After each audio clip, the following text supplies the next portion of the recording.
Hi பட்டுக்குட்டீஸ், கொஞ்சம் பேசலாமா? லைஃப்பில் சம்டைம்ஸ் என்னடா வாழ்க்கை இது அப்படின்னு தோணும். கவலைகள் அதிகமாகும், மனசு ரொம்ப சோர்வாக இருக்கும்.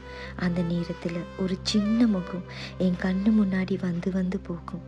வேறு யாரும் இல்லைங்க, என் பொண்ணு தான். அவட சிரிப்பு என் கவலையெல்லாம் மறைஞ்சு போயிடும். என் லைஃப்பில் எனக்கு கிடைச்ச மிகப்பெரிய கான்ஃபிடென்ட் என் பொண்ணு தான். மார்னிங்லேருந்து என் பின்னாடியே 1000 தடவை அம்மான்னு சொல்லிட்டே தெரியவா. லைஃப்பில் எவ்வளவு ஸ்ட்ரகிள் வந்தாலும் அவளுக்காக எல்லாத்தையும் தாங்கிக்கலான்னு தோணும். என் வயிற்றில் அவள் கருவாக உருவாகின நாள்லேருந்து இன்ன வரைக்குமே நான் உடைஞ்சி போகாமல் என்னை பார்த்துக்கிறேன் என் இன்னொரு அம்மா தான் என் பொண்ணு. என் பொண்ணு என் லைஃப்பில் வந்த பிறகு நான் வாழ்வதற்கான காரணம் இன்னுமே பெருசாகிட்டு.